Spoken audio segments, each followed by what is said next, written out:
hidup kami tidak pernah cukup untuk dapat membalas semua kasih-Mu kepada setiap dari kami. Bapa, kami mohon ampun untuk segala dosa pelanggaran kami. Jaga hati, pikiran kami Bapa. Biarlah kami dapat selalu dikuduskan, dapat mendekat kepadamu Bapa. Di saat Engkau memanggil kami semua melalui firman-Mu, biarlah kami dapat menjawab iya dan mendekat kepadamu.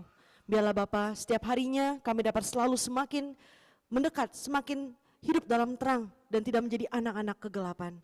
Bapa, saat ini kami hendak mempelajari isi hati-Mu, benih firman. Biarlah Kau yang taruh benih firman yang murni di mulut hamba-Mu yang tidak layak dan penuh dengan kekurangan ini. Biarlah hanya firman-Mu yang murni disampaikan tanpa ada campuran pemikiran manusia apapun.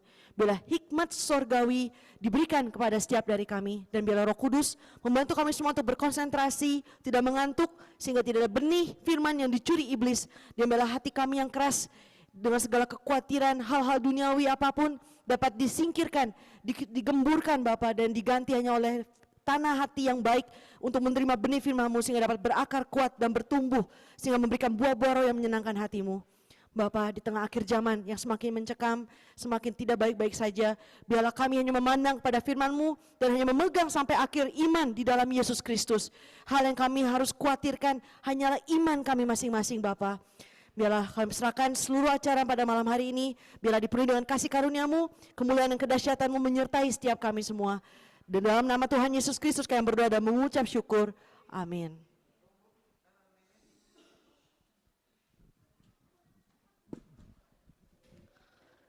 Hari ini kita mau belajar bersama tentang misteri waktu Tuhan. Ya, ini adalah kalender yang terdapat di Alkitab, misteri waktu Tuhan.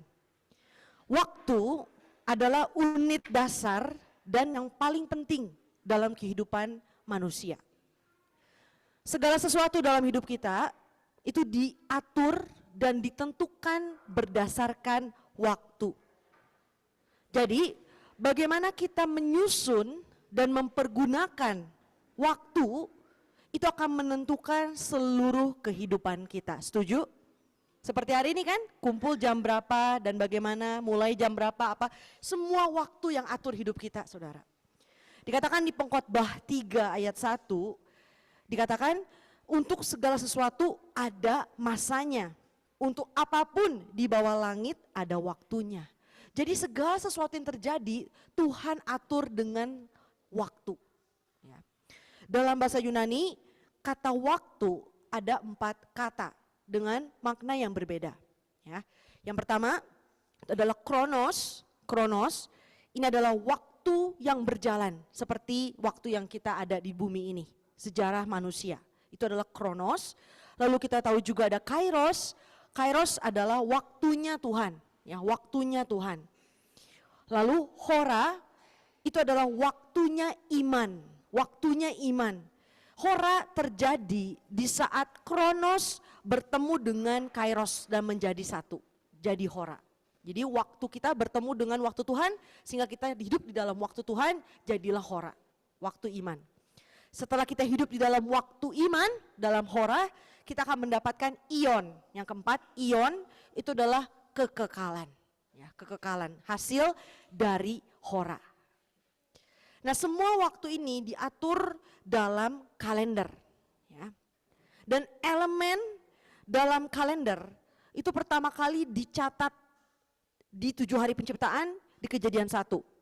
Yang lebih rincinya yaitu di hari yang keempat.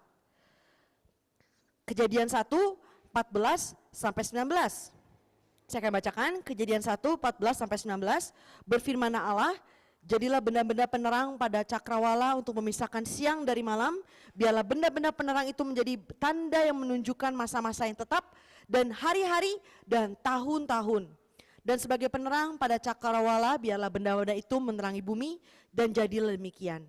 Maka Allah menjadikan kedua benda penerang yang besar itu, yakni yang lebih besar untuk menguasai siang dan yang lebih kecil untuk menguasai malam dan menjadikan juga bintang-bintang. Allah menaruh semuanya itu di cakrawala untuk menerangi bumi dan untuk menguasai siang dan malam dan untuk memisahkan terang dari gelap. Allah melihat bahwa semuanya itu baik, jadilah petang dan jadilah pagi, itulah hari keempat. Saudara garis bawahi, jadilah petang, jadilah pagi, nanti itu ada makna rohaninya. Ya. Poin besar pertama, konsep dan tujuan dari waktu Tuhan atau kalender di Alkitab. Konsep dan tujuan dari waktu Tuhan. Jadi kalender yang kita ada sekarang dengan kalender di Alkitab itu berbeda ya saudara ya. Tuhan telah merencanakan, menyatakan sejarah penebusannya sesuai waktu yang telah ditentukan. Tuhan menjaga waktu penggenapannya dengan sangat seksama, tanpa ada satupun yang terlewatkan. Jadi saudara, yang kita lihat di dunia hari ini, segala berita, segala peristiwa, semua sudah di dalam rencana Tuhan dan semua berjalan sesuai dengan rencana dan penggenapannya.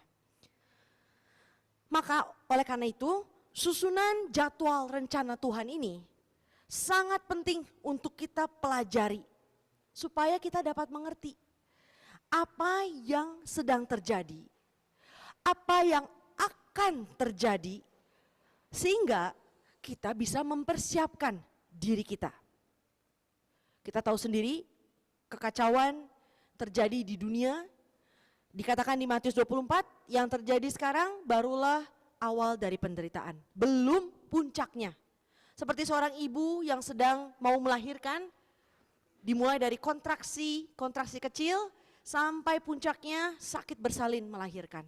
Demikianlah Tuhan memakai analogi ini untuk menunjukkan sebuah proses kenaikan, progres dari akhir zaman penderitaannya.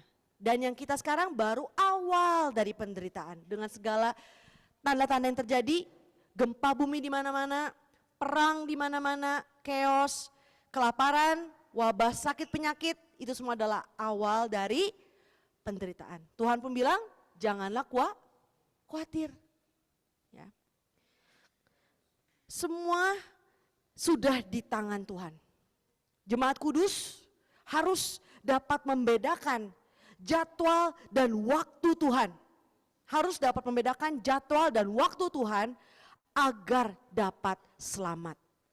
Kita buka Mazmur 90 ayat 12. Mazmur 90 ayat 12. Jika ada yang sudah menemukan biar lebih cepat boleh bantu baca. Yang membaca dikatakan Wahyu 1 ayat 3 diberkati. Oh, Mazmur 90 ayat 12. Mazmur 90 ayat 12. Kalau ketemu, oke kita baca bersama aja biar semua diberkati ya. 1, 2, 3. Hari-hari kami sedemikian, nah kami. Tuhan sudah memberikan kita nasihat untuk menghitung, memperhatikan setiap waktu, yaitu waktunya Tuhan yang ada di Alkitab, supaya kita tahu apa yang sedang terjadi dan apa yang harus kita lakukan. Apakah jadwal Tuhan itu? Apakah jadwal Tuhan? Jadwal Tuhan adalah susunan rencana Tuhan untuk menyelamatkan umat manusia.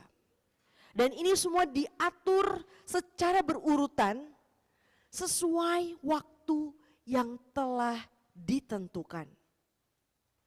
Melalui Alkitab, Tuhan menyatakan setiap masa dan waktu yang telah ditentukan serta penggenapannya semua. Jadi kita harus kembali belajar Alkitab. Referensi, saudara boleh tulis Kejadian 15 ayat 13, di sini Tuhan sudah menubuatkan tentang perbudakan di Mesir yang akan terjadi selama berapa tahun? Dan terjadi sesuai dengan firman Tuhan. Hebat gak saudara? Exactly atau tepat 400 tahun, itu di Kejadian 15 ayat 13. Lalu juga ada contoh Yeremia 29 ayat 10, 70 tahun mereka akan ada di Babel, setelah itu genap 70 tahun maka mereka kembali ke Yerusalem. Itu pun digenapi dengan tolak ukur pembangunan bait suci. Yeremia 29 ayat 10 sudah tulis. Lalu ada Matius 26 ayat 18. Di sini pun Yesus menyuruh muridnya untuk pergi ke kota ini dan ketemu sama ini, waktuku sudah hampir tiba. Jadi setiap yang Tuhan lakukan tidak terjadi secara kebetulan atau tiba-tiba saudara. Tuhan sudah atur sedemikian rupa. Maka kita semua harus menjadi bagian dari waktu Tuhan.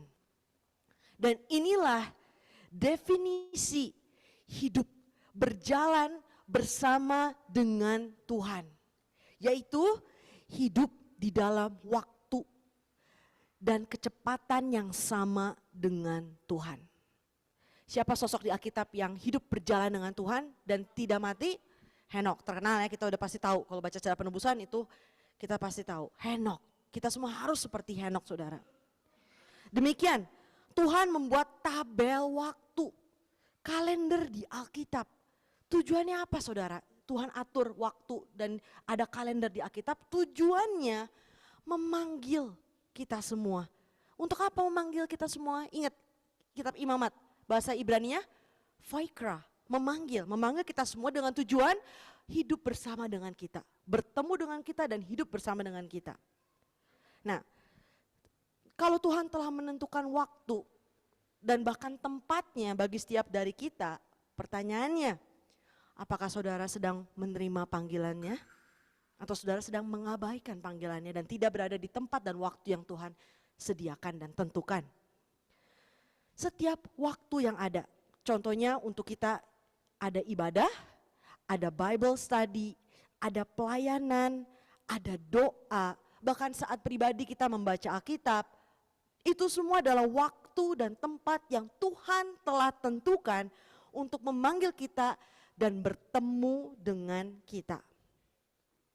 Saat waktu Tuhan digenapi, kita sedang bertemu dengan Tuhan. Maka kita bisa lihat bahwa hari keempat itu dianggap sebagai permulaan dari kalender di Alkitab. Karena tadi dikatakan di hari keempat diciptakanlah hari, tahun-tahun, masa-masa, siang dan malam. Ya. Kalender manusia berbeda dengan kalender Tuhan atau kalender di Alkitab. Sehingga untuk kita dapat mengerti sejarah penebusan, kita harus pakai kalender siapa? Kalender Tuhan, saudara. Jadi kita harus masuk ke kalender Tuhan. Dan ingat saudara ya, sejarah penebusan dan sejarah dunia itu berjalan beriringan seperti roda dan velg. Sejarah penebusan ada di tengah, velg ini sejarah dunia. Seolah-olah terpisah, tapi sebenarnya di dalam sejarah dunia, Tuhan sedang menggenapi sejarah penebusannya. Dan tolak ukur utama sejarah dunia berakhir adalah ketika sejarah penebusan Tuhan digenapi. Jadi kita harus mengerti ini, saudara. Ini adalah inti dasarnya dari tujuan keberadaan kita di bumi ini. Matius 24 ayat 36 dikatakan tentang hari dan saat itu, yaitu saat kedatangan kedua, tidak seorang pun dapat tahu. Nggak ada manusia yang bisa tahu, karena ini bukan kalender manusia. Malaikat-malaikat di sorga pun tidak tahu, saudara. Anak pun tidak, artinya Yesus pun di zaman Yesus pun bukan saatnya menyatakan, saudara. Tapi hanya siapa? Bapa sendiri, hanya Bapa sendiri yang tahu. Lalu di Galatia 4 ayat 4 dikatakan, boleh dilihat Galatia 4 ayat 4, setelah genap waktunya. Nah, waktu yang di sini menunjuk kepada Kairos. Kairos, waktunya Tuhan. Di saat waktunya Tuhan genap, Allah mengutus anaknya. Nah, pertanyaannya gini, umat Israel ada di dalam waktu Kairos gak? Waktu Yesus datang. Ada di dalam waktu Kairos gak waktu Yesus datang? Tidak. Kalau dia di dalam waktu Kairos, dia tidak akan menolak Yesus, betul gak? Karena seharusnya dia sudah tahu timeline Tuhan. Ketika waktu Kairos genap, mereka gak tahu apa yang terjadi. Mereka hidup di dalam kronos, saudara. Sehingga mereka tidak hora. Kita semua menantikan kedatangan yang kedua. Kita harus hidup di dalam kairosnya Tuhan. Supaya kita jadi hora. Jadi waktu hidup dalam iman. Karena sejarah penebusan digenapi berdasarkan kalendernya Tuhan. Jika kita tidak masuk ke dalam kalender Tuhan, kita tidak mengerti apa yang terjadi, tidak mengerti Alkitab, tidak mau belajar, mengabaikan, kita akan berakhir seperti bangsa Yahudi yang melewatkan kedatangan Yesus dan akhirnya menolak Yesus. Demikian juga di zaman Nuh, terbagi menjadi dua kelompok, Nuh dan keluarganya dan orang-orang sisanya. Nuh dan keluarganya hidup di dalam Kairos. Sedangkan orang-orang di bumi hidup di dalam Kronos. Mereka nggak tahu apa yang terjadi, bahkan dikatakan sampai air udah di lubang hidung pun mereka tidak tahu apa yang terjadi dan mereka binasa. Ini semua adalah contoh untuk kita semua di akhir zaman. Tidak mengerti Alkitab dengan benar dan mendalam sama dengan tidak mengerti kalender Tuhan atau tidak masuk ke dalam Kairos Tuhan. Poin besar kedua.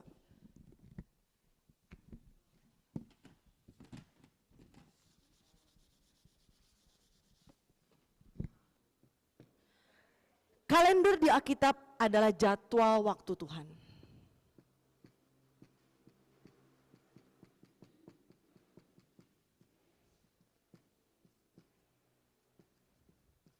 Saya singkat ya.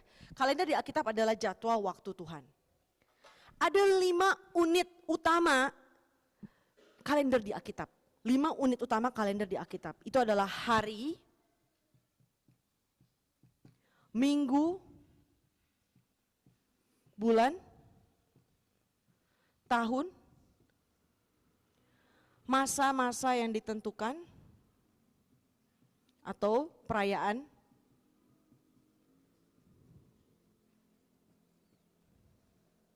perayaan-perayaan. Atau masa yang tetap ya, masa yang tetap. 5 unit di kalender di Alkitab. Yang pertama, kita mau lihat hari. Hari. Dalam bahasa Ibrani, hari adalah Yom. Yom, biasa Yom gitu. Dalam bahasa Yunani itu adalah Hemera.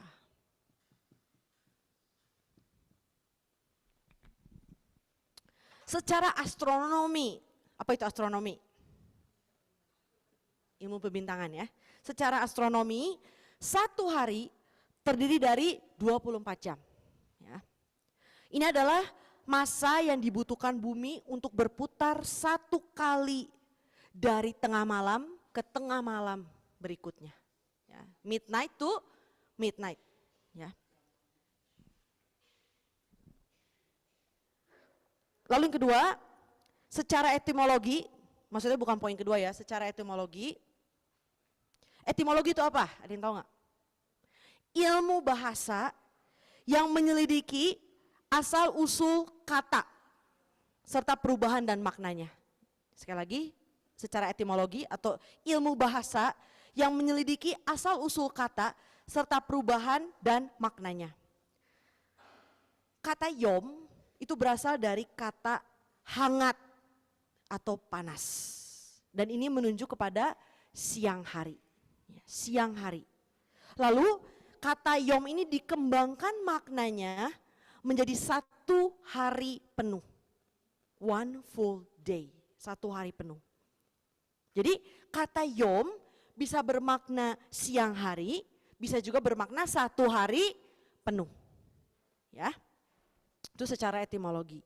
Secara Alkitabiah, satu hari dimulai dari saat matahari terbenam sampai ke matahari terbenam keesokannya. Ya. Kita lihat Kejadian 1 ayat 19.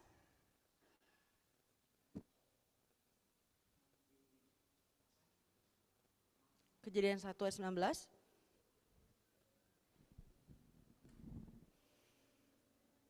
Oke, 19.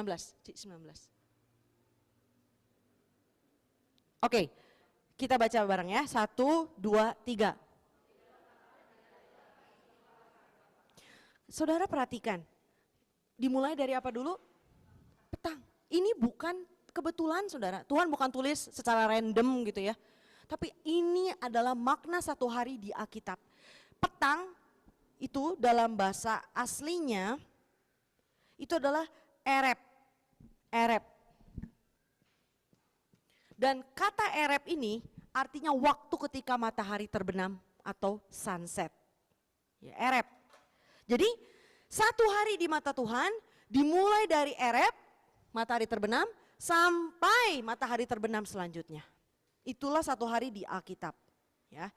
Referensi juga Imamat 23 ayat 32. Imamat 23 ayat 32. Kita baca ya biar nggak bingung. Imamat 23 ayat 32. 1, 2, 3.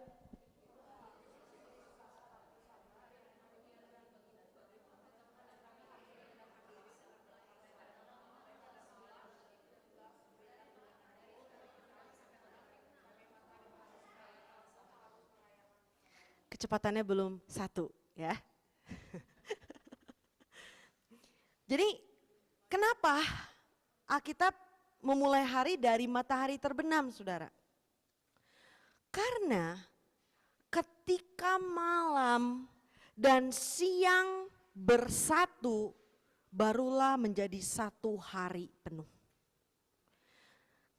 Kan kalau malam kan kalau kita kan mulai dari midnight ke midnight kan jam kita rotate gitu kan, midnight ke midnight ganti tanggal. Kalau Alkitab enggak, saudara. Matahari terbenam, let's say we say 6 o'clock, jam 6 sore kan. Itu kan malam dimulai, saudara. Satu malam, satu siang, jadi satu buat Tuhan, jadi satu hari. Malamnya utuh dong dari jam 6 gitu loh. Kan dari jam 6 mulai terbenam udah mulai gelap, malamnya mulai. Sampai keesokannya satu hari penuh buat Tuhan. Jadi buat Tuhan satu malam, satu siang baru jadi satu hari. Ini pun ada makna rohaninya. Ya. Terang, matahari menyimbolkan Tuhan Yesus Kristus. Referensi Mazmur 84 ayat 12, Mazmur 84 ayat 12, Yohanes 8 ayat 12. Firman Tuhan, yaitu adalah Yesus Kristus itu sendiri yang seperti terang matahari, bersinar seperti pelita di kegelapan, sampai fajar menyingsing di hati kita. Jadi saat seseorang menerima firman Tuhan, secara rohani orang tersebut menjadi satu hari. Satu hari adalah proses malam menjadi siang. Kan malam dan siang ketemu jadi satu hari buat Tuhan. Jadi ketika secara rohani ya, ketika kegelapan kita, malam kita nih, bertemu dengan terang firman, ketemu matahari, jadilah siang, kita jadi satu hari secara rohani. Jangan bingung ya nanti ya, jadi satu hari. Secara rohani jadi satu hari. 2 Petrus 1 ayat 19, kita baca 2 Petrus 1 ayat 19.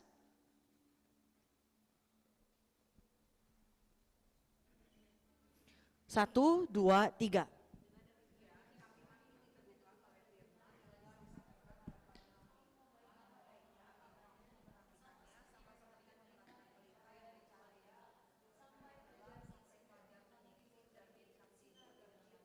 Ya kan?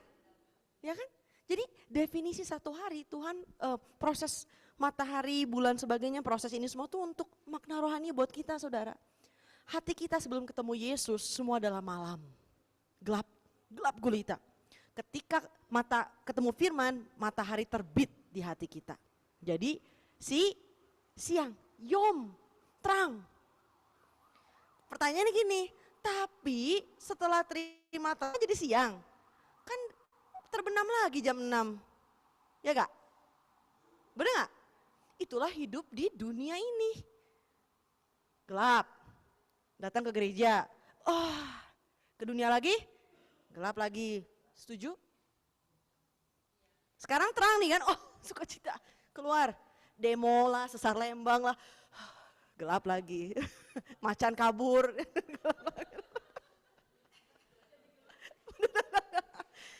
Tapi ada formulanya ya, nggak boleh gitu terus fasenya.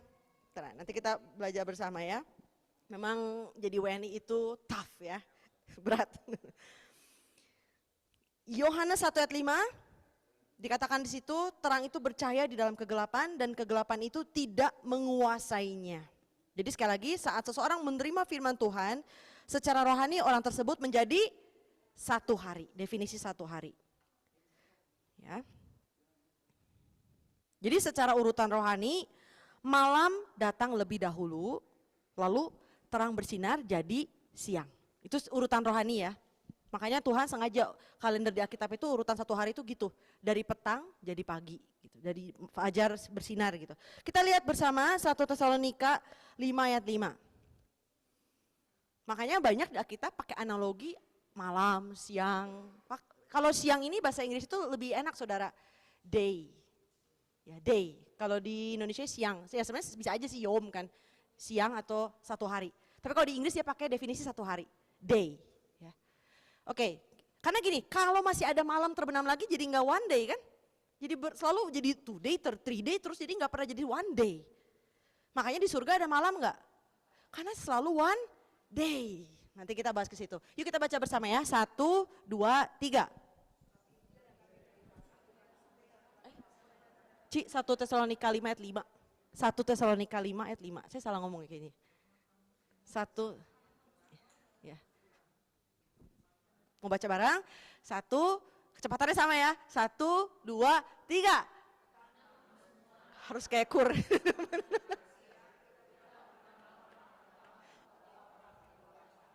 Ya kan? Tuhan pun pakai analogi malam untuk menyimbolkan kegelapan manusia, saudara. Lalu secara teologi, siang atau day, satu hari itu adalah waktu untuk bekerja. Waktu untuk bekerja. Sedangkan malam adalah waktu di mana kita tidak dapat bekerja. Yohanes 9, 4 sampai 5. Saudara tulis aja referensinya, Yohanes 9, 4 sampai 5. Jadi di saat day atau siang hari, itu kita dapat berjalan tanpa tersandung kan? Benar nggak? Nggak mungkin kan saudara panas terik tuh saudara tersandung nggak kelihatan kan? Tidak. Tapi kalau malam, misalnya ibarat ini nggak ada lampu saudara bisa jalan dengan baik? Tidak. Pasti akan tersandung, itulah malam kegelapan saudara. Di saat hati kita gelap, secara rohani, kita akan tersandung, kita akan terjatuh. Yohanes 11, 9 sampai 10, kita lihat Yohanes 11, 9 sampai 10. 1, 2, 3.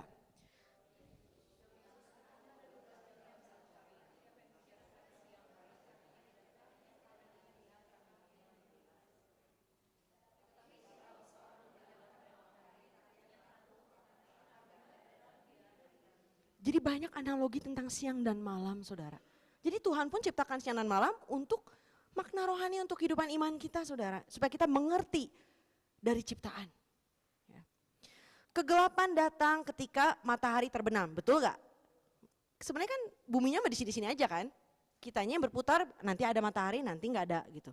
Jadi saat matahari tidak ada, maka jadi gelap. Di saat itulah kita jatuh tersandung.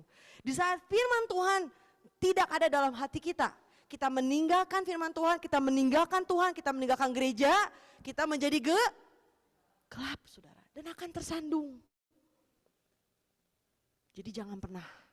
Kalau kita meninggalkan firman Tuhan, hidup kita akan menjadi gelap. Apa yang terjadi kalau gelap? Saya mau tanya, saudara bisa kerja kalau udah gelap? Bisa ngetik? Bisa masak? Nyetrika aja bisa nggak? Nanti tangan saudara yang saudara setrika, ya kan? Nggak bisa bekerja. Artinya semua aspek kehidupan jadi berantakan. Roma 13, 11 sampai 14 kita baca, Roma 13, 11 sampai 14. Roma 13, 11 sampai 14. Roma 13, 11, oke, 1, 2, 3.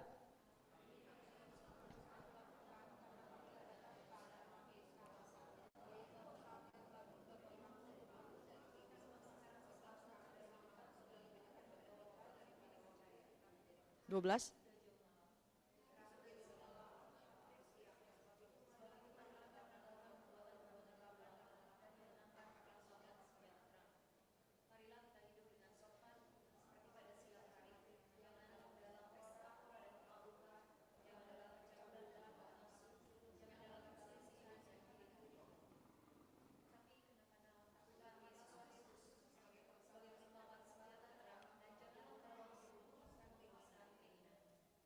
Di sorga nanti tidak ada lagi malam. Ini harus dimulai dari kehidupan kita di bumi ini. Diri kita yang lama dengan segala kegelapannya harus terus diperbaharui hari demi hari sampai matahari terbit kekal dalam hidup kita dan tidak ada lagi malam. Prosesnya dari sekarang, saudara ya. Wahyu 21 ayat 25 referensinya dikatakan di sana tidak ada lagi malam, sebab akan siang selalu. Ya. Wahyu 21 ayat 25. Hanya mereka yang berasal dari siang atau dari terang dapat membedakan waktu dan berjaga-jaga mempersiapkan diri. Sekali lagi, hanya mereka yang berasal dari siang atau terang dapat membedakan waktu dan berjaga-jaga mempersiapkan diri. Kita baca 1 Tesalonika 5, 1 sampai 8. 1 Tesalonika 5, 1 sampai 8. Oke, 1, 2, 3. Tetapi tentang zaman dan masa, saudara tidak perlu dituliskan kepadamu. Karena kamu sendiri tahu benar-benar bahwa hari Tuhan datang seperti pencuri pada malam. Apabila mereka mengatakan semuanya damai dan aman, maka tiba-tiba mereka ditimpa oleh kebinasaan seperti seorang perempuan yang hamil ditimpa oleh sakit bersalin, mereka pasti tidak akan luput. Tetapi kamu saudara-saudara, kamu tidak hidup di dalam kegelapan sehingga hari itu tiba-tiba mendatangi kamu seperti pencuri. Karena kamu semua adalah anak-anak terang dan anak-anak siang. Kita bukanlah orang-orang malam atau orang-orang kegelapan. Sebab itu baiklah jangan kita tidur seperti orang-orang lain, tetapi berjaga-jaga dan sadar. Sebab mereka yang tidur, tidur waktu malam. Dan mereka yang mabuk, mabuk waktu malam. Tetapi kita yang adalah orang-orang siang, bahkan kita sadar, berbaju ziarahkan iman dan kasih dan berketopongkan pengharapan. Ya kan? Analogi siang dan malam lagi, saudara. Konsep malam menjadi siang yang ada di Alkitab memberikan kita harapan bahwa kegelapan akan berubah menjadi terang dan kita semua akan menjadi anak-anak terang. Kita refleksikan kehidupan iman kita, saudara. Dalam perjalanan iman kita, waktu awal saudara baru terima Yesus, baru lahir baru dibaptis, ya kan? Lalu saudara bertumbuh sampai bertahun-tahun sampai hari ini. Saya mau tanya, proses malam jadi siang, lalu siang jadi malam lagi, semakin berkurang gak dalam hidup saudara? Ngerti maksudnya ya? Atau prosesnya makin berkurang, jadi proses dari malam jadi siang, siangnya lebih lama sekarang? Atau malah semakin pendek siangnya, malam terus? Refleksikan iman kita, saudara. Harusnya semakin berkurang kan? Jam siangnya makin panjang sampai akhirnya si siang ini terus menggantikan sampai tidak malam lagi. Baru masuk kerajaan surga hidup kekal. Ngerti gak saudara maksudnya? Jadi kalau baru lahir baru kan masih cepat tersinggung, cepat balik lagi malam, bahkan mungkin siangnya pendek, saudara. Cuma sejam udah jadi malam lagi gitu misalnya. Contoh ya. Jadi kita harus refleksikan diri kita. Kalau misalnya kita siangnya jadi pendek, cepat berubah jadi malam, kita harus tanya, apakah kita menerima sinar firman Tuhan dengan cukup? Setiap harinya? Apakah kita cukup baca Alkitab? Apakah kita cukup beribadah? Apakah kita on off, once a week, seminggu sekali, atau bahkan sebulan sekali? Ya jelas saja kalau misalnya on off ya gimana mau bertahan terangnya, saudara? Akan kembali cepat jadi malam, bahkan gak bangkit lagi jadi siang, jadi malam terus akhirnya. Nih, kita lihat Wahyu 20 ayat 10. Wahyu 20 ayat 10. Kita baca bersama.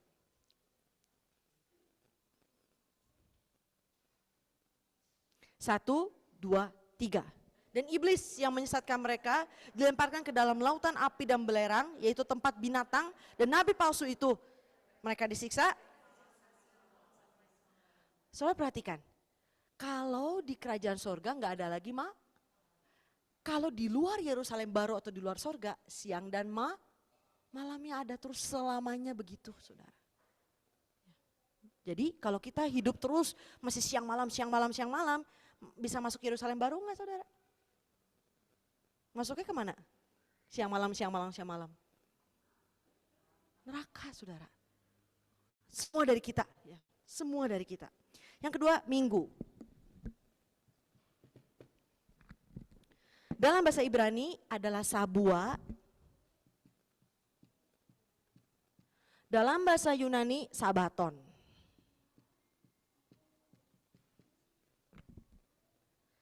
Secara etimologi atau ilmu bahasa, ya, sabua berasal dari kata seba, ya, yang berarti 7. Kata ini berhubungan dengan kata saba, yang berarti sumpah atau oath, ya, sumpah atau oath. Maka angka 7 memiliki hubungan dengan sumpah atau perjanjian. Referensi yang saudara baca di rumah, Kejadian 21, 27 sampai 32. Kejadian 21, 27 sampai 32. 21, 27 sampai 32. Di saat Abraham mengadakan perjanjian dengan Abimelek, dia mengambil 7 anak domba. Ya, jadi nanti saudara baca aja. Jadi angka 7 itu berhubungan dengan sumpah. Lalu secara alkitabiah, ini menunjuk kepada penciptaan Kejadian 1 sampai 2. Makanya berapa hari saudara penciptaannya? 7 hari, 1 minggu kan? 7 hari. Tuhan menciptakan selama berapa hari? 6 hari. Di hari ke-7 Tuhan beristirahat, sempurna. Angka 7 menyimbolkan kepenuhan, kekudusan, dan istirahat. Kalau istirahat berarti pekerjaan sudah selesai, saudara. 1 minggu menyimbolkan pekerjaan, penciptaan, dan penebusan Tuhan yang telah penuh. Ya, 1 minggu menyimbolkan pekerjaan, penciptaan, dan penebusan Tuhan yang telah penuh. Referensi Kejadian 2, 1 sampai 3, Kejadian 2, 1 sampai 3, Daniel 9, 24 sampai 27, Daniel 9, 24 sampai 27, Filipi 1 ayat 6. Filipi 1 ayat 6. Sabat, kan tadi hari ke-7 sabat, menunjuk kepada istirahat yang sejati dan kekal. Makanya tadi sabat 7 ya, sabat. Ya. Istirahat yang kekal, istirahat yang sejati, artinya pekerjaan yang selesai, tuntas, penuh penggenapannya. Dan ini dapat terjadi hanya melalui iman dan ketaatan yang penuh. Melalui iman dan ketaatan yang penuh. Kita lihat Ibrani 3, 18 sampai 19, kita baca bersama. Ibrani 3, 18 sampai 19. 1, 2, 3.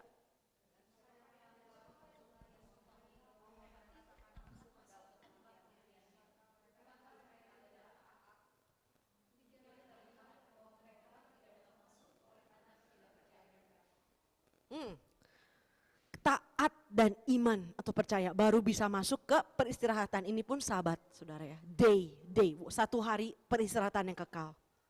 Ketika sudah tidak ada lagi malam, tidak ada lagi dosa, tidak ada lagi maut dan kegelapan. Itu adalah siang hari. Ibrani 4, 9 sampai 11, referensi saudara boleh tulis. Kita baca aja deh. Ibrani 4, 9 sampai 11. 1, 2, 3.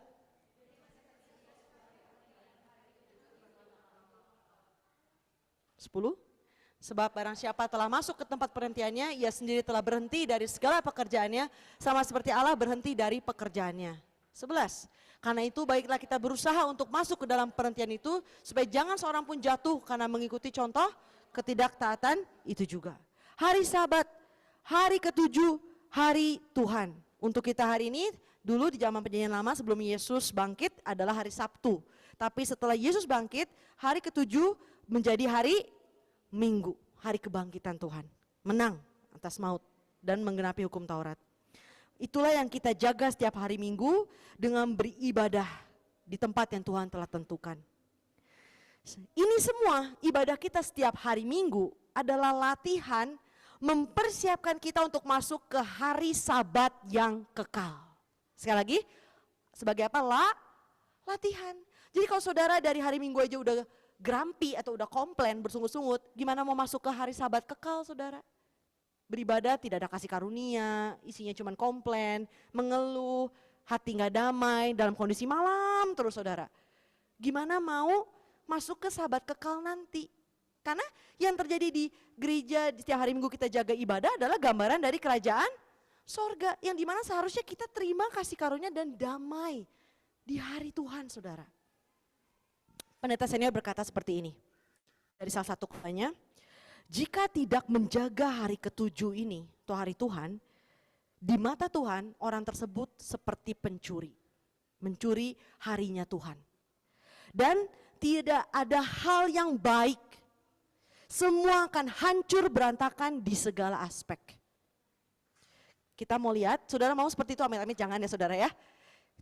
Kita mau lihat Yesaya 58, 13-14. Yesaya 58, 13-14.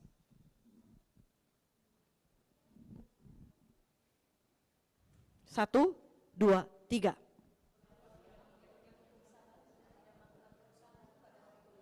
Apabila engkau menyebutkan hari Sabat, hari kenikmatan, dan hari kudus Tuhan, hari yang mulia. Apabila engkau menghormatinya dengan tidak menjalankan segala acaramu, dan dengan tidak mengurus urusanmu atau berkata omong kosong, maka engkau akan bersenang-senang karena Tuhan, dan aku akan membuat engkau melintasi puncak bukit-bukit di bumi dengan kendaraan kemenangan. Aku akan memberi makan engkau dari milik pusaka Yakub, bapa leluhurmu, sebab mulut Tuhanlah yang... Saudara tinggal pilih, mau dapat berkat atau mendapat kutuk, saudara? It's in your hand, saudara ya. What you should do? Jaga hari Tuhan dengan segenap hati, beribadahlah dalam roh dan kebenaran. Bukan karena terpaksa saudara, dipaksa ya sama dengan sia-sia di mata Tuhan ibadahnya. Dari hati kita. Ya. Yang ketiga, bulan. Dalam bahasa Ibrani adalah Hodes. Dalam bahasa Yunani, Yerah. Secara astronomi, dari bulan baru sampai bulan yang selanjutnya totalnya ada 29,5 hari. Atau dibulatinnya 30 hari ya. 29,5 hari. Itu secara astronomi. Secara etimologi, ilmu bahasa, kata Hodes berasal dari Hadash. Ya, dari Hadash.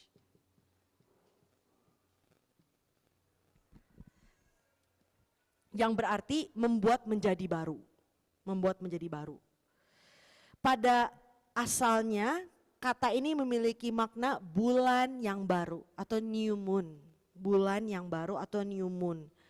Dan berkembang menjadi bulan atau month. Nah kalau untuk Indonesia kan rada ambigu ya. Kita ada bulan, moon, tapi ada juga ada bulan, month. Betul gak? Kan Inggris kan ada dua kan? Moon, month, betul kan? Kalau Indonesia apa? Bulan dua-duanya. Mungkin supaya gak bingung purnama lah ya. Ya ini kan dua-duanya bulan kan buat Indonesia. Jadi maksudnya kata ini tuh berkembang. Jadi yang tadinya moon, new moon, jadi akhirnya jadi month. Jadi bulan waktu. Ya. Secara sudut pandang sejarah penebusan.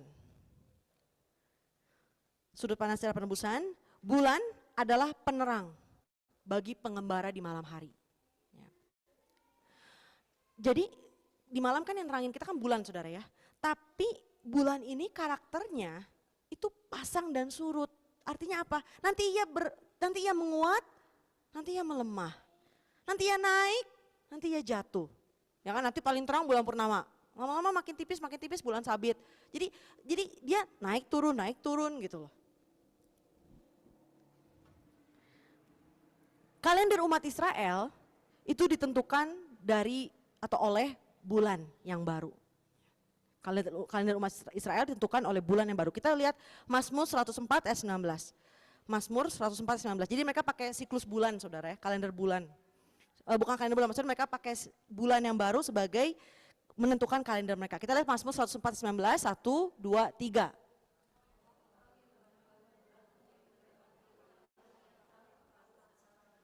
3. Lalu referensi kita baca aja biar nggak bingung. Keluaran 12 1 sampai 2, Keluaran 12 1 sampai 2. Keluaran 12 1 sampai 2, 1 2 3. Tuhan kepada Musa dan Harun di tanah Mesir. Bulan inilah akan menjadi permulaan segala bulan bagimu, itu akan menjadi bulan pertama bagimu tiap-tiap tahun. Ya. Jadi pakai bulan. Lalu referensi Ulangan 16 ayat 1, Ulangan 16 ayat 1. Di Alkitab, bulan yang baru atau new moon itu menyimbolkan buah yang pertama atau buah sulung. Dan buah sulung ini menunjuk kepada Yesus Kristus sebagai buah sulung dari kebangkitan. 1 Korintus 15 ayat 20 dan 23. 1 Korintus 15 ayat 20 dan 23. Saudara tulis nanti baca di rumah, 1 Korintus 15, 20 dan 23. Nah yang luar biasa saudara, saudara ada yang sudah pasti pernah baca dong silsilah Yesus Kristus di Matius 1, bahkan mungkin sudah menghafalkan. Ada berapa periode saudara? 3 periode ya. Nah ternyata silsilah Yesus Kristus di Matius 1 ini menggambarkan seperti siklus bulan saudara. Kebangkitan, the rising, the falling, kejatuhan, pemulihan, restoration. Ya, kebangkitan, kejatuhan, pemulihan. Kayak bulan kan? Naik, turun. Gitu ya. Kita lihat Matius 1 ayat 17. Ini kan kita lagi baca secara sejarah penebusan ya saudara ya. Matius 1 ayat 17. 1, 2, 3.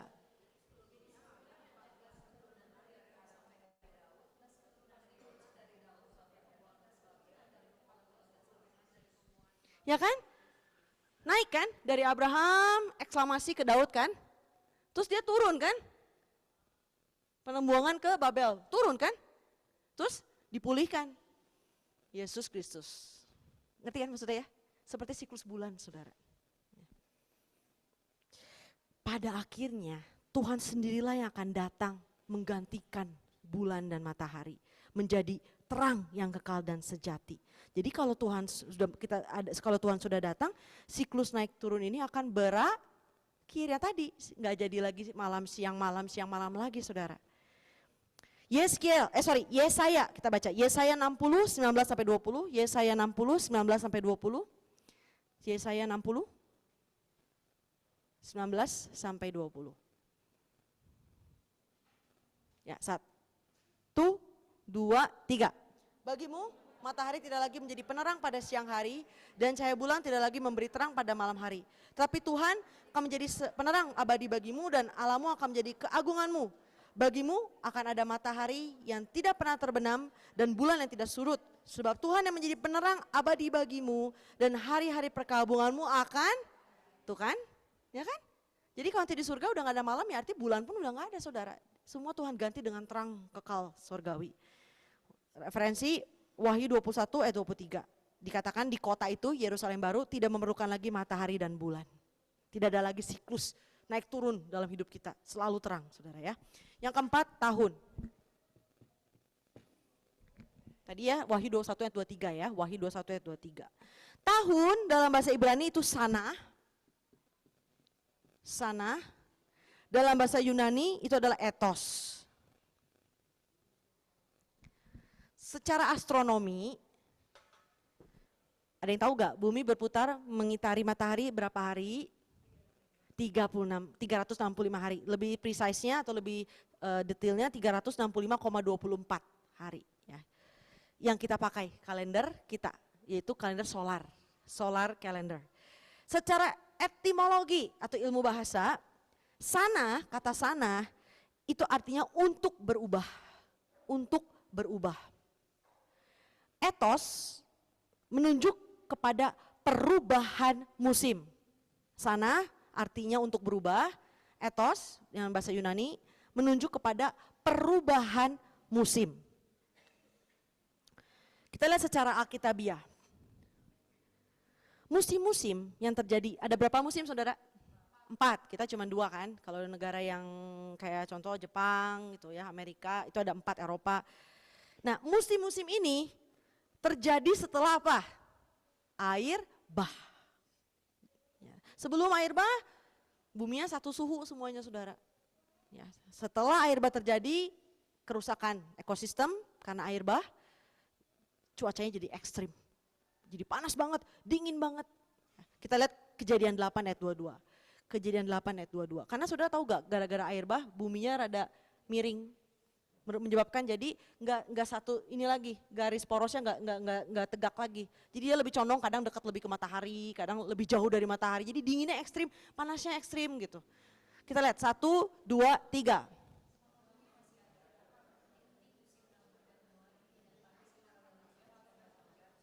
Ya kan? Ada musim dingin dan musim panas jadinya. Ya. Ini musim yang berganti-ganti ini menggambarkan manusia yang selalu berubah-ubah. Setuju nggak? Ada yang tidak berubah, saudara, manusia? Semua manusia berubah baik secara jasmani dan karakter kan? Tapi Tuhan tidak pernah berubah. Malaikat 3 ayat 6, referensi Malaikat 3 ayat 6. Tuhan tidak pernah berubah. Lalu Mazmur 89 ayat 34. Dia tidak pernah berubah, tidak pernah melanggar janjinya. Apa yang sudah keluar dari bibirnya akan pasti digenapi. Mazmur 89 ayat 34. Lalu Ibrani 13 ayat 8. Yesus Kristus tetap sama baik kemarin maupun hari ini dan sampai selama-lamanya. Yang berubah bukan Tuhannya, saudara, yang berubah adalah kita. Jadi jangan doa, kenapa Tuhan kau jadi begini? Kitanya yang jadi begitu, saudara, sebenarnya. Siklus tahunan ini memperingatkan kita akan ketidaksetiaan manusia. Ya. Ketidaksetiaan manusia. Makanya di Alkitab terkutuklah mereka yang menaruh kepercayaannya kepada manusia, saudara. Kita harus menaruh kepercayaan kita hanya kepada Tuhan. Yang kelima, masa yang ditentukan atau masa yang tetap atau perayaan-perayaan. Dalam bahasa Ibrani ini adalah Moed. Moed. Dalam bahasa Yunani Tekufah. Tekufah. Tekufah, Moed dan Tekufah. Ini ya. Moed dan Tekufah. Untuk menjaga perayaan-perayaan yang benar. Jadi Tuhan kan berikan perayaan-perayaan kepada umat Israel. Salah satunya adalah Paskah, ya, roti tidak beragi dan sebagainya. Untuk dijaga dengan waktu, sesuai dengan waktu Tuhan, umat Israel harus menyelaraskan kalender solar dengan kalender lunar. Mereka harus menyelaraskan dua kalender ini. Yang mereka pakai adalah kalender lunisolar, yaitu penyelarasan antara kalender berbasis siklus matahari dengan kalender berbasis siklus bulan. Ya.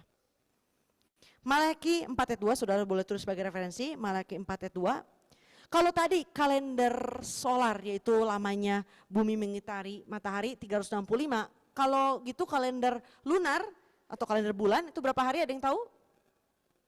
Totalnya berapa hari? 354 hari. Ya, jadi ingat siklus bulan 354, siklus matahari 365. Ya, 0,24 kalau lebih precise-nya. 365 aja lah biar nggak pusing, saudara ya. Jadi mereka harus menyelaraskan, kan yang bulan lebih pendek daripada yang matahari. Kalau gitu gimana solusinya? Mereka masukkan bulan kabisat, diselipin bulan kabisat atau bulan tambahan 1 bulan untuk menyelaraskan. Yang mereka sebut sebagai bulan ke-13 atau disebut bulan Adar kedua. Ya, bulan ke-13 atau bulan Adar kedua. Tujuannya apa, saudara? Supaya mereka tetap bisa menjaga hari perayaan sesuai dengan waktunya. Contohnya adalah hari raya Paskah. Mereka harus jaga di musim semi, saudara. Tuhan sudah tentukan di musim semi. Jadi supaya selalu di musim semi sesuai waktu Tuhan, mereka harus taruh bulan kabisat untuk nyesuaiin kedua siklus ini. Yang maksudnya kalender bulan dan kalender matahari. Nah, bulan kabisat Yahudi ini terjadi pada siklus 19 tahun. Ini pasti saudara bingung, saya juga sampai berjam-jam, saudara ya. Ini saya hapus ya. Nggak ngomong iya juga udah saya hapus, saudara ya.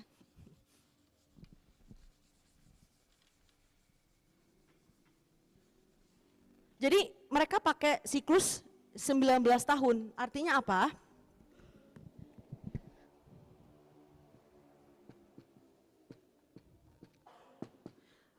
"12 tahun isinya bulan yang ada 12 bulan gitu maksudnya dalam setahun, dan sisanya 7 tahun mereka pakai bulan kabisat atau ada 13. Jadi tahun apa aja? 7 tahun ini adalah tahun ketiga, tahun ke-6, tahun ke-8, tahun ke-11, tahun ke-14, tahun ke-17, dan tahun ke-19. Tahun ke-3, tahun ke-6, tahun ke-8, tahun ke-11, tahun ke-14, tahun ke-17, tahun ke-19, semua ini isinya ada berapa bulan? 13 bulan. Ini yang mereka lakukan untuk menyelaraskan lunar kalender dan solar kalender. Sedangkan sisanya yang ada 12 bulan itu adalah tahun ke-1, tahun ke-2, ke-4, ke-5, bantuin 7, 9, 10, berapa? 12, 13, 15, 16, 18. Ini semua sisanya berapa bulan isinya? 12 bulan. Inilah kalender yang dipakai oleh orang Yahudi.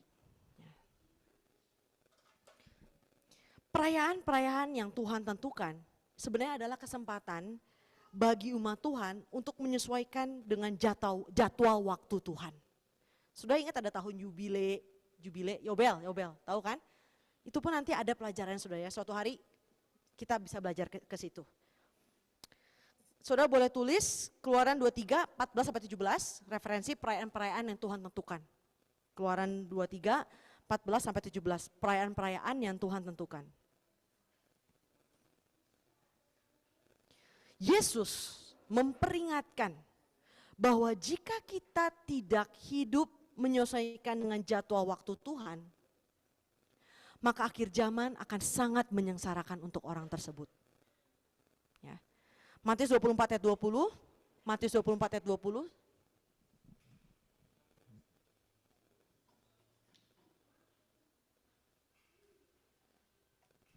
Matius 24 ayat 20, kita baca.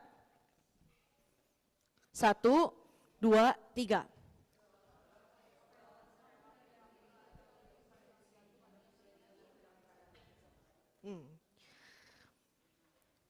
Maka kita harus benar-benar mengerti hari, minggu, bulan, tahun, musim-musim, masa-masa yang telah ditetapkan oleh Tuhan di Alkitab.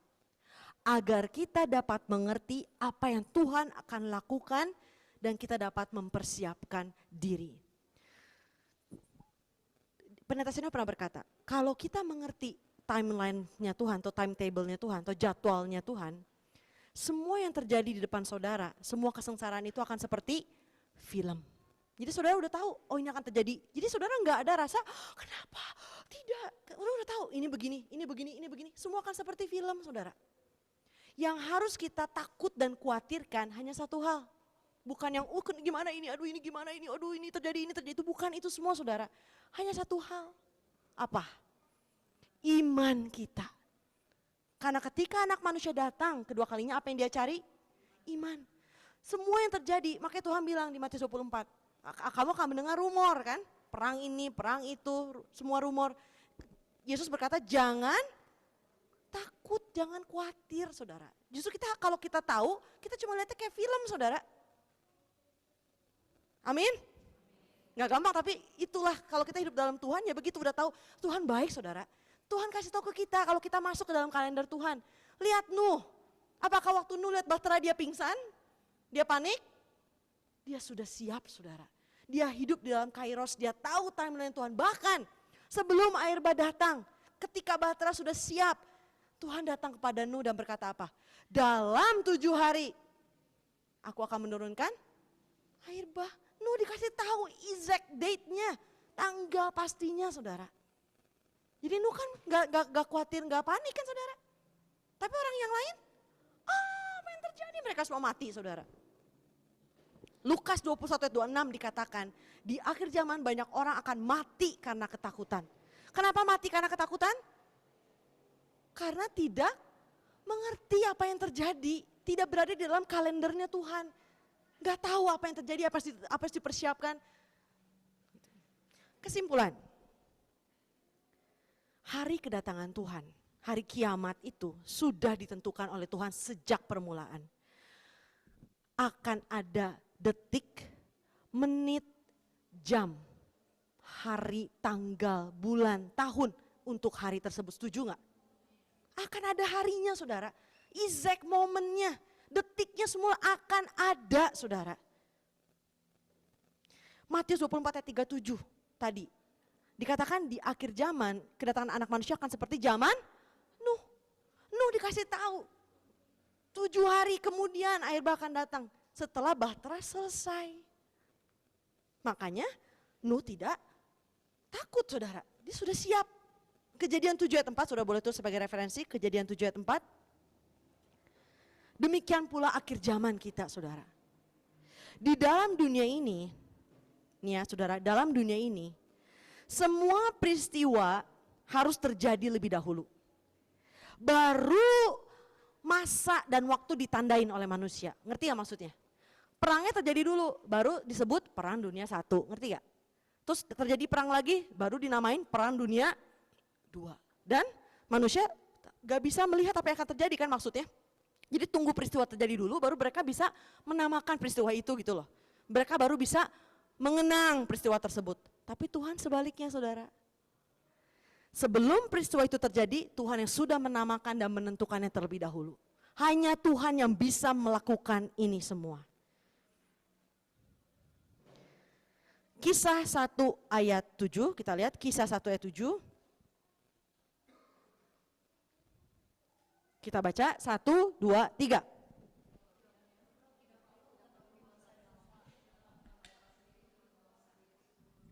Terjemahan ini kurang tepat.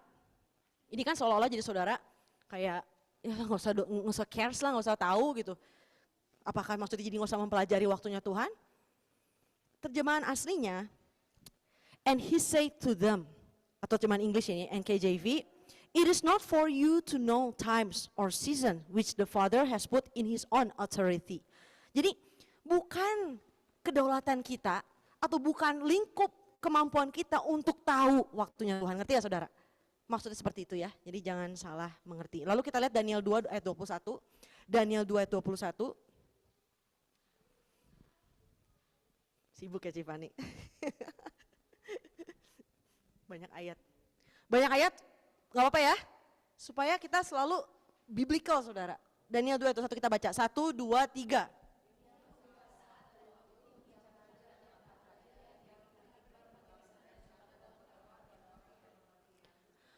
Dia yang mengubah waktu dan saat, dia yang menentukan segalanya, bahkan pemimpin pun siapa yang angkat, siapa yang jatuhin. Jadi kalau ada yang terjadi segala sesuatu, jangan pusing saudara, semua sudah seperti film ditentukan, semua tinggal nonton.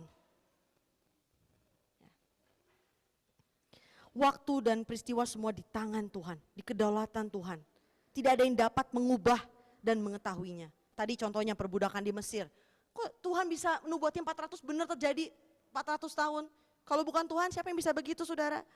Ya lalu penaunan Babel juga sama. Ya. Maka kita pun harus menyelaraskan diri kita kepada kalendernya Tuhan. Untuk dapat mengerti pekerjaan sejarah penebusan Tuhan. Mempersiapkan diri kita masuk ke peristirahatan yang kekal. Tidak ada yang dapat tahu memang harinya, tanggalnya secara tepat kapan, karena di Matius 24 ayat 36 dikatakan hanya Bapa yang tahu. Itu betul, tidak ada yang bisa tahu. Tapi kita bisa melihat tanda-tandanya. Ya. Kita semua mempelajari tanda-tanda ini dalam Alkitab sehingga kita mengerti waktunya Tuhan. Kalau sudah lihat dari tanda yang terjadi sekeliling dunia di bumi ini, menurut saudara sudah dekat apa masih jauh? Sudah dekat. Nggak usah ngomong orang percaya saudara, orang dunia pun ngomong kita sudah mau kiamat. Oh tandanya sudah jelas saudara. Matius 24 ayat 33. Matius 24 ayat 33.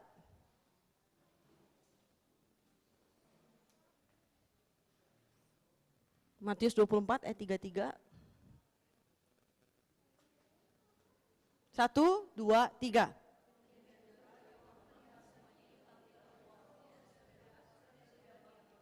Ayat referensi Matius 16 ayat 3, saudara catat Matius 16 ayat 3. Nah ini ada sesuatu yang cukup luar biasa saudara ya. Saudara masih oke atau mau udahan sampai sini? Masih oke? Siapa yang masih kuat? Yang udah mau pulang? Oke. Ini luar biasa saudara ya, tentang waktu di akhir zaman.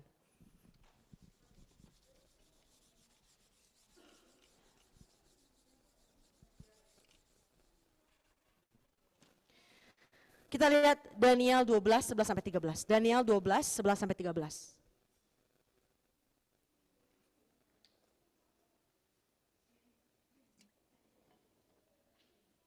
Kita baca bersama-sama. 1, 2, 3.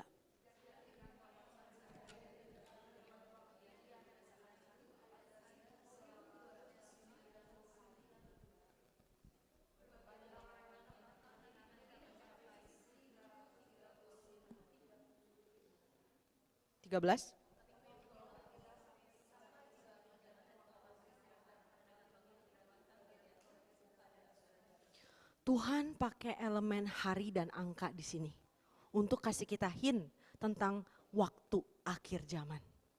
Ya. Lalu kita baca, ini saudara simpan di kepala saudara ya, yang ini ya. Kita move ke Wahyu 12 ayat 6. Wahyu 12 ayat 6.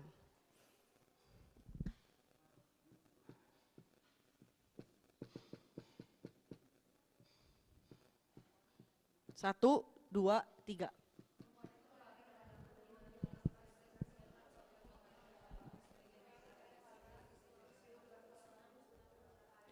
Sekali lagi Tuhan pakai angka dan unit elemen di sini untuk menentukan akhir zaman. Jadi ada 1, 2, 60, 1, 2, 90, 1, 3, 3, 5. Nah, bingung gak saudara?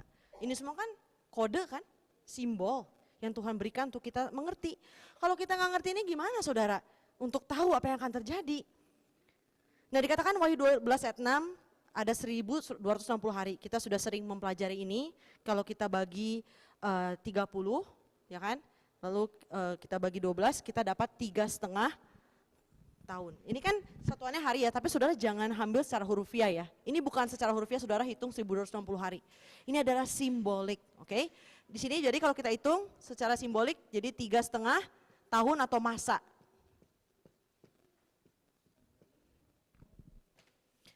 Apa yang dikatakan di Wahyu 12 ayat 6, 3,5 tahun ini apa yang terjadi selama 3,5 tahun masa ini yang di Wahyu 12 ayat 6? Ketika perempuan itu di padang gurun apa yang terjadi? Hah? Perempuan itu dipelihara. Jadi 3,5 tahun ini adalah kita sebut sebagai 3,5 masa pertama. Kita sering belajar ya. Adalah masa ketika perempuan atau gune atau mempelai wanita Kristus yaitu jemaat kudus dipelihara di padang gurun. Padang gurun simbol dari gereja. Kita dipelihara di gereja yang memiliki firman akhir zaman yang membukakan semua rahasia di Alkitab. Kita harus berada di tempat itu saudara untuk benar-benar dipelihara sampai penuh. Ya, ini adalah masa pemeliharaan. 3,5 masa pertama atau 3,5 tahun secara rohani. Nah masalahnya kalau yang ini nggak dapat segini saudara. Dan yang ini pun sama. Dikatakan di Daniel, boleh balik ke Daniel 12, 11-13. Dikatakan Tuhan tekankan bahwa kalau sampai ke sini menanti diberkati kan, selamat gitu ibaratnya. Nah dari 1260 ke 1290 ada berapa hari selisihnya? 30 hari. Dari 1290 ke 1335 ada berapa hari? 45 hari. Gimana sih? Bentar. Ada 45 hari. Nah ini maknanya apa saudara? Nah kita baca tadi di Wahyu 12 ayat 11 coba. 1, 2, 3. Sejak dihentikan korban sehari-hari dan ditegakkan dewa-dewa kekejian yang membinasakan itu. Nah ini tuh berbicara saudara mengenai kekejian yang ditegakkan di dalam bait suci. Artinya ini adalah antikris berkuasa. Ketika ibadah sudah tidak bisa, gereja pun sudah tidak ada. Kesengsaraan besar. Ini ada pelajarannya nanti saya nggak akan sampai mendalam ke situ saudara. Ingat aja dulu seperti ini. Jadi kesengsaraan yang kedua atau 3,5 masa yang kedua adalah kesengsaraan besar yang terjadi. Di sini di masa yang 3,5 kedua, saudara mau belajar firman sudah tidak bisa, saudara mau cari firman sudah tidak bisa, mau beribadah ke gereja sudah tidak bisa, antikris akan berkuasa menguasai seluruh dunia. Ya. Dikatakan di Amos 8, 11 sampai 12, mau cari firman ke sana ke sini sudah tidak bisa mendapatkan. Jadi kapan waktunya saudara bisa dimateraikan, bisa menerima pemeliharaan sampai dewasa? Pertanyaannya, apakah 3,5 masa pertama masih lama? Sudah sangat singkat saudara. Sebentar lagi ini habis. Ketika ini habis, saudara mau cari firman sudah tidak bisa. Masuk ke sengsaraan besar 3,5 kedua. Lalu ini apa maknanya saudara? Ya, sekarang kita mau lihat. Dikatakan tadi di Daniel, sejak kekejian itu atau kita sebut antikris itu bangkit dan berkuasa, sudah berapa hari? 1290 hari. Jadi masa 3,5 yang kedua, itu kita bagi menjadi 2 bagian masa penderitaan. Ini yang kedua ya, berbicara mengenai kesengsaraan yang besar yang sudah terjadi. Dibagi jadi 2 bagian, yaitu 1290 dan yang menanti sampai 1335. Yang dikatakan tadi ketika kekejian ada di bait suci atau antikris berkuasa sampai di sini ada 30 hari. Yang ini ada 45 hari. Jadi yang pertama akan terjadi penganiayaan, antikris yang besar-besaran terjadi dan begitu sengsara, menyengsarakan jemaat kudus. Berapa hari? 30 hari kan jaraknya tadi ke sini. Dari sini ke sini kan 30. Terus di situ udah gitu setelah ini terjadi disuruh menanti tadi kan di ayat ke berapa tadi? Ayat ke 12 ya? Ayat 12, disuruh menanti, ada kata menanti. Jadi udah sampai ke sini, disuruh menanti. Jadi dari sini ketika ini start terjadi, disuruh nanti ke sini ada 30 hari. Itu adalah masa penganiayaan antikris tadi, ya. Lalu sama Tuhan disuruh nunggu lagi, menanti lagi ke sini. Berapa hari? Ini lebih lama menunjukkan bahwa dari sini ke sini itu akan sangat sulit sekali. Waktunya lebih lama artinya, bukan secara hurufiah sekali lagi ya. Ini adalah sebuah analogi simbolik. Yang ini 30 lebih singkat. Saya mau tanya, penderitaan semakin lama semakin susah nggak? Saudara menderita 30 hari sama saudara menderita 45 hari, mana yang lebih susah? Jadi Tuhan mau nunjukin bahwa masa penantian dari yang ke sini sampai ke sini itu akan sangat sulit sekali. Makanya Tuhan tekanin di ayat 12-nya, berbahagialah mereka yang menanti sampai ke sini. Karena akan sulit sekali. Sampai dikatakan di Matius 24 ayat 22, jika waktu itu tidak dipersingkat, tidak ada yang selamat. Kita sinkronkan dengan zaman Nuh. Matius 24 ayat 37, akhir zaman kedatangan manusia akan seperti zaman Nuh. Di zaman Nuh, ketika penghakiman terjadi, penghakiman air bah terjadi. Berarti kan kalau kita lihat ke sini kan bagaikan 1290 terjadi kan? Penghakiman air bahnya, ngerti gak saudara? Setelah ini terjadi kan si Nuh harus nanti lagi di dalam bahtera kan, gak langsung keluar, betul gak? Dia nunggu airnya surut, itu adalah masa penantian. Nah ini akan sulit sekali saudara menuju ke sini. Makanya Tuhan kasih simbol 45. Kalau saudara tambahkan 30 dengan 45 dapat berapa saudara? 70? Saudara bagi 30?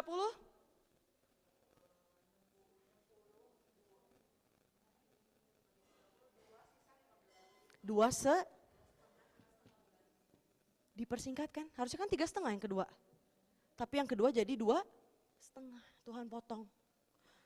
Ini simbolik saudara ya, jadi jangan ambil huruf via 2,5 tahun, tidak seperti itu, ini simbolik. Nah saudara lihat di Wahyu, contohnya di Wahyu 11. Wahyu 11 ayat 9, coba kita lihat, Wahyu 11 ayat 9. Oke, 1, 2, 3.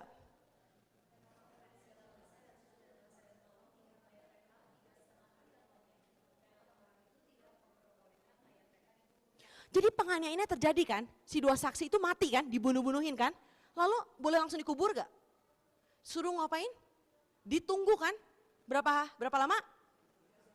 Dari yang tadi 3,5 masa atau tahun, jadi 3,5 hari sama Tuhan dipersingkat. Ini semua simbolik ya saudara ya, jangan diambil hurufiah hari dan minggu tahunnya semua. Simbolik. Jadi yang tadinya 3,5 tahun, jadi 3,5 hari sama Tuhan dipersingkat. Jadi ini Wahyu 11 ayat 9 ini kan berbicara mengenai akhir zaman saudara. 2 saksi di Wahyu 11 adalah simbol dari gereja, umat kudus. Mereka kan dibunuh dianiaya, mati saudara. Gereja udah gak ada lagi, udah gak bisa lagi segala-galanya, mati secara rohani dan jasmani. Berjalan beriringan, ada yang martir, ada yang juga secara rohani. Ya. Nah, tapi setelah mereka dianiaya, penghakiman terjadi, susah, antikris berkuasa, gak boleh langsung dikubur saudara. Harus menanti dulu 3,5 hari, yaitu ini, maksudnya ini. Jadi sinkron, maksud saya itu ini sinkron. Ada di akhir zaman dibagi jadi 2, kesengsaraan besar itu. Di 3,5 masa kedua dibagi jadi 2. Pertama adalah penghakimannya, yang kedua adalah masa menanti. Seperti Nuh pun sama, penghakiman air bahnya terjadi, setelah penghakiman air bah selesai, masih menanti di dalam bahtera sampai air surut. 2 saksi pun sama, mati dibunuh, dianiaya, menunggu lagi, baru boleh dikubur setelah 3,5 hari. Jadi nanti di akhir zaman, setelah semua terjadi penghakiman itu, perang besar bla bla bla, ada masa menanti yang gak tahu berapa lama. Saudara bayangin, dunia udah habis-habisan, ya. Perang dunia sudah terjadi, saudara masih ada di bumi ini menanti. Bakal sulit sekali gak dengan segala kondisi dunia ini? Ini yang harus kita persiapkan. Dan yang bisa menyelamatkan kita hanya iman. Ingat teman-teman Daniel. Mereka selamat di Babel, bukan karena punya uang atau apapun saudara. Mereka selamat karena iman. Sampai masuk ke dalam perapian 7 kali lebih panas pun mereka tidak mati. Di akhir zaman penghakiman akan terjadi melalui api. Di kitab Petrus, 2 Petrus dikatakan akan dihakimi melalui api. Semua unsur di bumi ini akan lenyap hancur saudara. Kita harus punya iman seperti teman Daniel yang bahkan masuk ke dalam api sekalipun mempertahankan iman tidak akan mati. Kalaupun mati kata teman-temannya, ngomong apa? Kalaupun Tuhan tidak menyelamatkan, saya tidak akan pernah menyembah engkau Raja, dia bilang. Ya kan? Dia ngomong gitu kan? Kalau saya tidak akan menyembah engkau Raja, kalaupun saya masuk Tuhan tidak menyelamatkan, saya tidak akan pernah menyembah engkau. Imannya harus sampai situ. Kalau begitu saudara, berarti kan harus terus tumbuh betul gak imannya? Makanya kalau kita siklusnya masih siang malamnya masih sering dan malamnya lebih lama dibanding siang, celakalah kita saudara. Kita harus bertumbuh sampai ke fase siang malam, lama-lama malamnya makin singkat sampai siangnya semakin panjang. Artinya kalau kita diisi terus oleh firman, saudara semakin dewasa, apakah saudara akan sering gelap? Saudara baca Alkitab, belajar firman, ibadah, doa, rajin, terus bisa gelap gak saudara? Kenapa kita gelap? Karena kurang sinar matahari terang firman, jujur bener gak? Jadi jangan nyalahin ini, itu kitanya yang kurang saudara. Makanya nanti datang ke gereja happy, nanti datang ke gereja down, nanti happy, nanti down. Ini siklus siang dan malam yang harus diubah saudara. Amin. Gak gampang memang saya akui, tapi semakin hari artinya semakin lama diri kita harus mati. Itulah korban yang berkenan di hadapan Tuhan. Kita hancur mati, semakin gak ada diri kita, gak ada lagi baper-baper saudara. Tersinggung lah, baper ini, baper itu semua diri kita yang lama harus mati. Kalau masih ditahan rasa baper ini, bisa selamat gak? Gak bisa saudara. Jadi jangan mau saudara kita, jangan jadi anak malam. Ya. Sejauh ini oke? Bingung? Bingung gak? Oke semua? Bingung? Mukanya kayak bingung, gak bingung ya? Memang firman Tuhan itu seperti sapi memama biak, kita baru belajar hari Minggu ya. Gak cukup 1 kali saudara, harus terus dicerna. Berapa lambung? Minimal 4 kali ya saudara, cerna, masuk lagi cerna. Gak ada orang yang ngerti 1 kali langsung bisa saudara. Nanti ada rekamannya kalau misalnya bingung bisa didengarkan lagi. Ya. Oke, mari kita berdoa. Allah Bapa di surga, terima kasih Bapa untuk firman yang kau berikan. Biarlah firman ini dapat memateraikan setiap dari kami, sehingga kami dapat semakin hari semakin serupa segambar dengan Engkau. Bapa biarlah kau sempurnakan kami semua, celikan mata hati kami. Biarlah mata hati kami dapat benar-benar menyelami dunia firman-Mu. Bapa, biarlah kami tidak menyia-nyiakan setiap kesempatan yang kau berikan di 3,5 masa yang pertama ini, di masa kami dapat menerima materai firman-Mu, di masa kami dapat beribadah dan datang ke gereja tanpa halangan apapun. Biarlah kami tidak menyia-nyiakan setiap waktu yang kau berikan. Dan waktu yang tidak tersisa banyak ini, biarlah kami dapat menghitung setiap harinya sehingga kami dapat memperoleh hati yang bijaksana. Bapa, lindungilah semua jemaat kudus-Mu, seperti yang kau katakan di Alkitab, bahwa hanya mereka yang dimateraikan yang akan terlindung di akhir zaman. Bapa, biarlah kami tidak tertipu oleh iblis, sehingga kami tidak disibukkan oleh hal-hal perkara dunia dan melupakan materai firman-Mu. Biarlah kami semakin lebih rajin lagi belajar Alkitab, membaca Alkitab, memateraikannya siang dan malam dalam hati kami, membaca seri sejarah penebusan, firman yang begitu berharga yang telah kau berikan kepada kami di akhir zaman. Walaupun kami telah berada di sini, tapi seringkali kami melalaikan setiap kesempatan Bapa. Seringkali kami tidak memateraikan diri kami dan bersantai-santai membuang-buang waktu yang tidak berharga. Bapa, dengan hal-hal yang tidak berharga. Bapa, ampuni kami, biarlah kau berikan kami terus Bapa, kasih karunia-Mu agar kami semua dapat terus Bapa hidup dalam waktu kairos. Dan kami dapat menjadi hora, hidup dalam waktu iman dan sampai kami mencapai ion, waktu kekekalan. Bapak, kami menyerahkan seluruh acara potluck pada malam hari ini. Biarlah terang firman-Mu menyinari segala malam kegelapan di dalam setiap aspek kehidupan kami semua Bapak. Biarlah kami percaya firman yang telah kami terima malam ini mengubah setiap keadaan dari gelap menjadi terang. Menyembuhkan setiap sakit penyakit, mengubah hati yang gelap menjadi terang Bapak. Biarlah terang firman-Mu datang ke setiap rumah tangga, memulihkan setiap masalah apapun, menyatukan seluruh keluarga di dalam kasih-Mu. Bapak, kau menyerahkan semuanya, biarlah kemuliaan dan kedahsyatan-Mu menyertai setiap dari kami. Sampai kami bertemu lagi, biarlah Engkau yang melindungi kami semua. Dan biarlah tidak dari kami satupun kehilangan hari Sabat kudus-Mu. Dan dapat menjaga beribadah dalam roh dan kebenaran. Hanya dengan meninggikan nama Tuhan Yesus Kristus, kami berdoa dan mengucap syukur. Amin. Kita tutup dengan doa Bapa kami.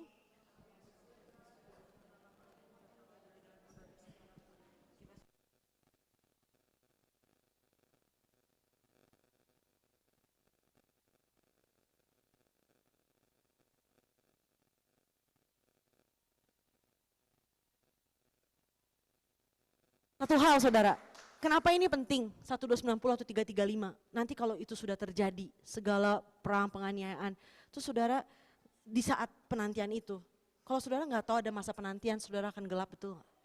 Sudah terjadi kok Tuhan nggak datang ya, Tuhan di mana janjimu? Kalau kita tahu ada waktu penantiannya, kita jadi tahu kan, memang ada waktu untuk menanti saudara. Inilah waktu Tuhan. Ya, silakan makan, inilah waktu makan sekarang.